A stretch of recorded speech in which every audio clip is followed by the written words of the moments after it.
Chapter 42.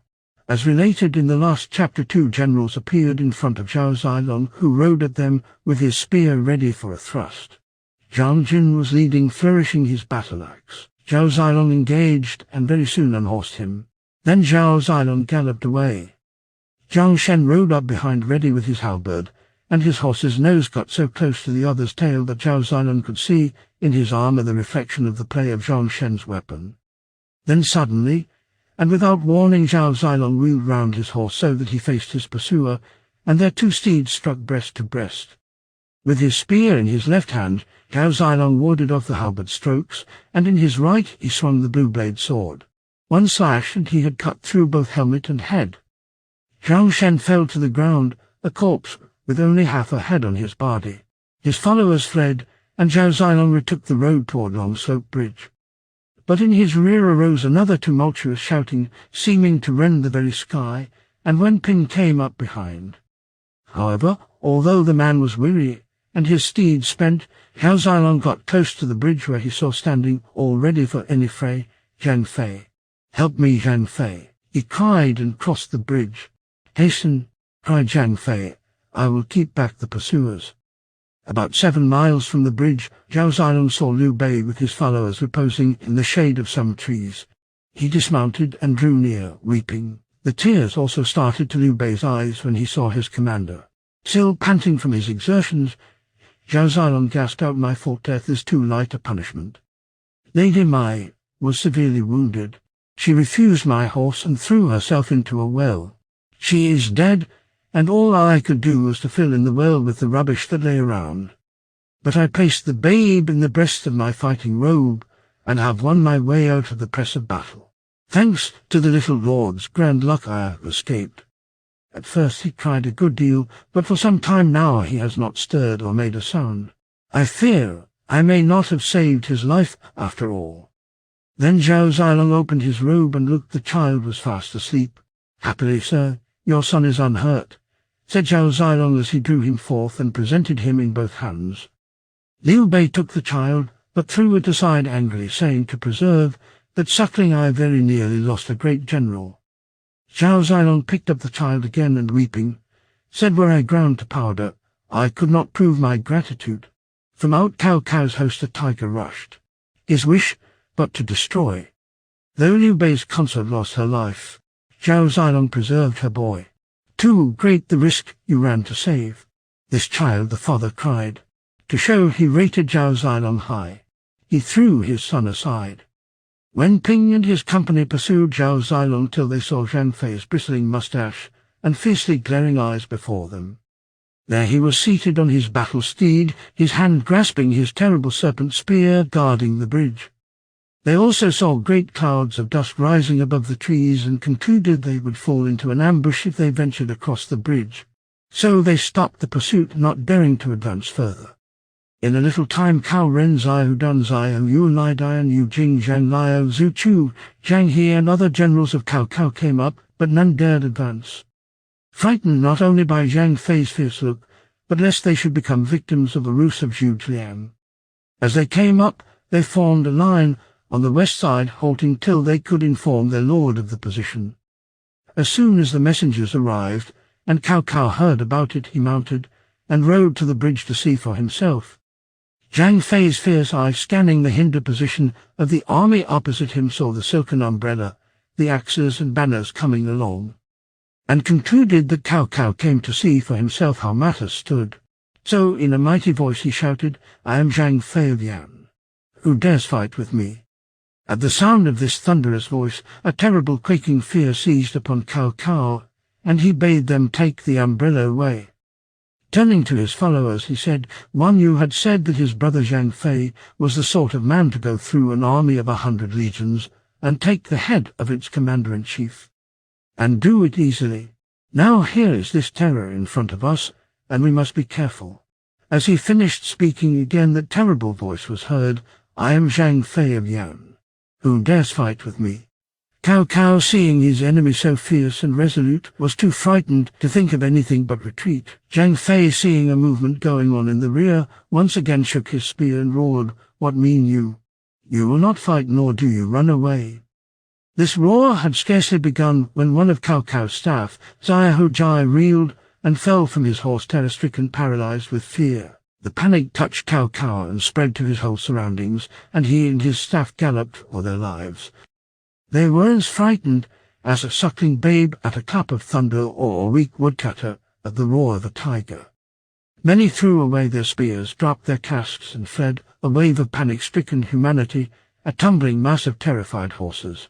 None thought of aught but flight, and those who ran trampled the bodies of fallen comrades underfoot. Zhang Fei was wrathful, and who dared to accept his challenge? Fierce he glared, his thunderous voice rolled out, and then, in terror, fled Cao Cao's armed soldiers. Panic-stricken, Cao Cao galloped westward, with the rest thinking of nothing but getting away. He lost his headdress, and his loosened hair streamed behind him. Presently Zhang Liao and Zhu Chu came up with him, and seized his bridle. Fear had deprived him of all self-control.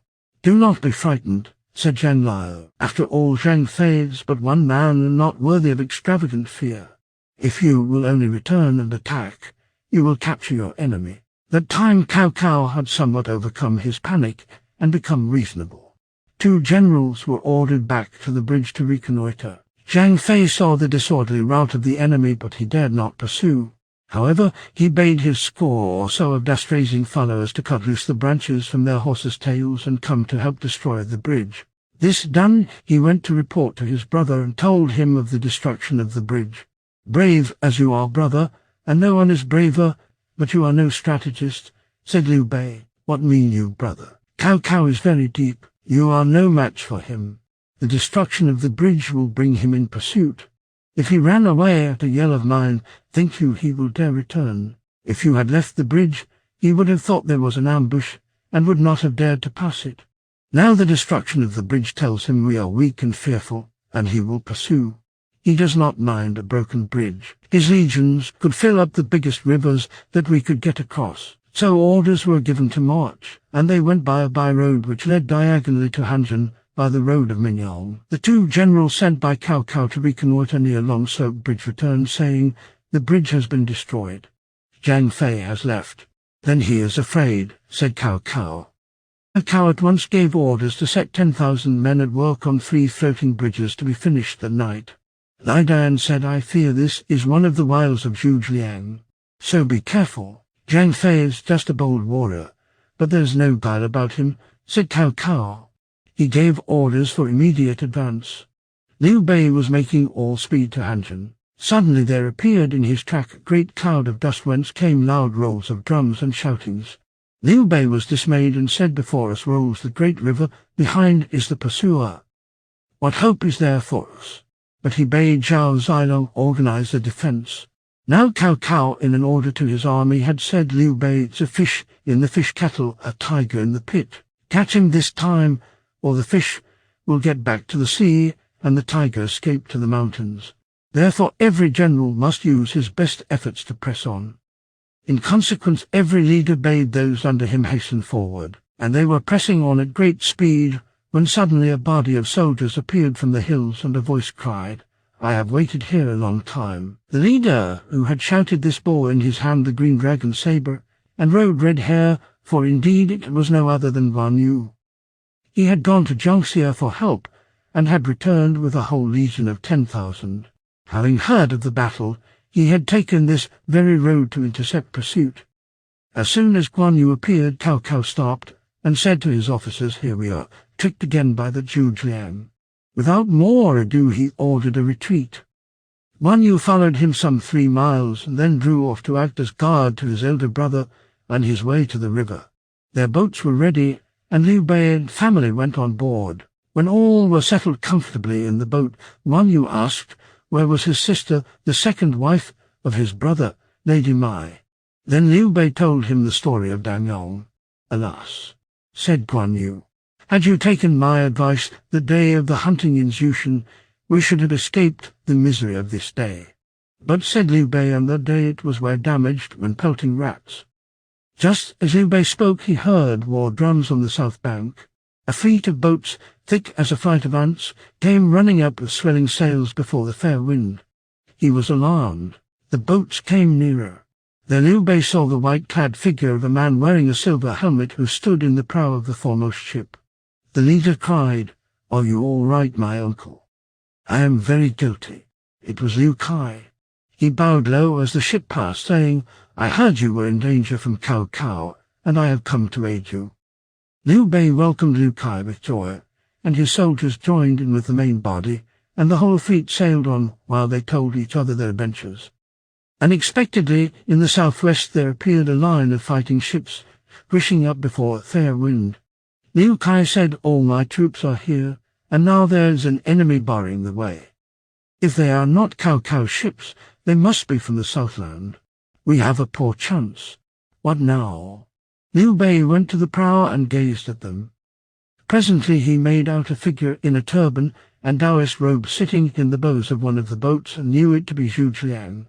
Behind him stood Sun Qian. When they were quite near, Liu Bei asked Zhu Jiang how he came to be there. And Zhu Jiang reported what he had done, saying, "When I reached Jiangxia, I sent Guan Yu to land at Hanjin with reinforcements. For I feared pursuit from Cao Cao, and knew the road you would take instead of jungling. So I prayed your nephew to go to meet you, while I went to Zaiku to muster as many soldiers as possible." The newcomers added to their strength, and they began once more to consider how their powerful enemy might be overcome. Said Zhu Jiang, "Zaiku is strong and a good strategic point. It is also rich and suited for lengthy stay. I would ask you, my lord, to make it a permanent camp. Your nephew can go to Jiangxia to get the fleet in order and prepare weapons. Thus we can create two threatening angles for our position. If we all return to Jiangxia, the position will be weakened." Liu Kai replied, "The directing instructor's words are excellent, but I wish rather my uncle stayed a while in Jiangxia till the army was in thorough order. Then he could go to Zaiku." "You speak to the point, nephew," replied Liu Bei. Then leaving Guan Yu with 5,000 troops at Zaiku, he, with Zhu Jiang and his nephew, went to Jiangxia. When Cao Cao saw Guan Yu with a force ready to attack, he feared lest a greater number were hidden away behind, so he stopped the pursuit. He also feared lest Liu Bei should take jungling, so he marched thither with all haste. The two officers in command at Jinzhou City, Deng Yi and Liu Xin, had heard of the death of their lord Liu Zong at Xianyang, and, knowing that there was no chance of successful defense against Cao Cao's armies, they led out the people of Jinzhou to the outskirts and offered submission. Cao Cao entered the city, and after restoring order and confidence, he released Han Song and gave him the dignified office of Director of Ambassadorial Receptions. He rewarded the others. Then said Cao Cao, "Liu Bei has gone to Jiangxia and may ally himself with the Southland, and the opposition to me will be greater. Can he be destroyed?" Zhan Yu said, "The splendor of your achievements has spread wide. Therefore you might send a messenger to invite Sun Quan to a grand hunting party at Jiangxia, and you too could seize Liu Bei, share Jinzhou with Sun Quan, and make a solemn treaty. Sun Quan will be too frightened not to come over to you, and your end will be gained." Cao Cao agreed. He sent the letters by messenger, and he prepared his army, horse and foot and marines. He had in all 830,000 troops, but he called them 1,000,000. The attack was to be by land and water at the same time. The fleet advanced up the river in two lines. On the west it extended to Jinxia, and the east to Kichun. The stockade stretched 100 miles. The story of Cao Cao's movements and successes reached Sun Quan, then in camp at Chasing. He assembled his strategists to decide on a scheme of defense. Lu Su said, "Jinzhou is contiguous to our borders. It is strong and defensive, its people are rich. It is the sort of country that an emperor or a king should have.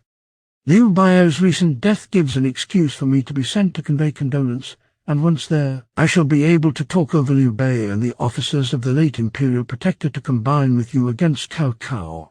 If Liu Bei does as I wish, then success is yours." Sun Quan thought this a good plan, so he had the necessary letters prepared, and the gifts, and sent Lu Su with them. All this time Liu Bei was at Jiangxia where, with Zhu Jiang and Liu Kai, he was endeavoring to evolve a good plan of campaign. Zhu Jiang said, "Cao Cao's power is too great for us to cope with. Let us go over to the Southland and ask help from Sun Quan."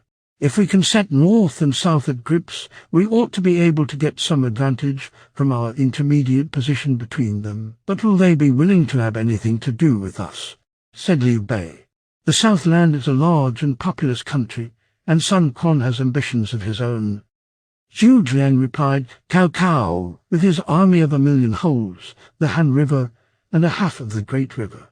The Southland will certainly send to find out all possible about the position. Should any messenger come, I shall borrow a little boat and make a little trip over the river, and trust to my little lithe tongue to set north and south at each other's throats. If the south wins, we will assist in destroying Cao Cao in order to get Jingzhou. If the north wins, we shall profit by the victory to get the Southland. So we shall get some advantage either way. That is a very fine view to take, said Liu Bei. But how are you going to get hold of anyone from the Southland to talk to? Liu Bei's question was answered by the arrival of Liu Su, and as the ship touched the bank, and the envoy came ashore, Zhu Jiang laughed, saying, It is done. Turning to Liu Kai, he asked, When Sun Si died, did your country send any condolences? It is impossible there would be any mourning courtesies between them and us. We had caused the death of his father, Sun Jian. Then it is certain that this envoy does not come to present condolences, but to spy out the land. So he said to Liu Bei, When Liu Su asks about the movements of Cao Cao, you will know nothing. If he presses the matter, say he can ask me. Having thus prepared their scheme, they sent to welcome the envoy, who entered the city in mourning garb. The gift having been accepted, Liu Kai asked Liu Su to meet Liu Bei. When the introductory ceremonies were over, the three men went to one of the inner chambers to drink a cup of wine. Presently Liu Su said to Liu Bei, By reputation I have known you a long time, Uncle Liu Bei, but till today I have not met you. I am very gratified at seeing you. You have been fighting Cao Cao, though lately, so I suppose you know all about him. Has he really so great an army? How many do you think he has? My army was so small that we fled whenever we heard of his approach, so I do not know how many he had. You had the advice of Zhu Jiang, and you used fire on Cao Cao twice. You burned him almost to death so that you can hardly say you know nothing about his soldiers, said Liu Su. Without asking my adviser, I really do not know the details. Where is Zhu Jiang? I should like to see him, said Liu Su. So they sent for him, and he was introduced. When the ceremonies were over, Liu Su said, I have long admired your genius, but have never been fortunate enough to meet you. Now that I have met you, I hope I may speak of present politics. Replied Zhu Jiang, I know all Cao Cao's infamies and wickednesses, but to my regret we were not strong enough to withstand him. That is why we avoided him. Is the imperial uncle going to stay here? The princely one is an old friend of Wu Ju, governor of Changwu, and intends to go to him. Wu Ju has few troops and insufficient supplies. He cannot ensure safety for himself. How can he receive the uncle? Said Liu Su. Changwu is not one to remain in long, but it is good enough for the present. We can make other plans for the future. Liu Su said Sun Quan is strongly posted in the 6 southern territories and is exceedingly well supplied. He treats able people and scholars with the greatest courtesy, and so they gather round him.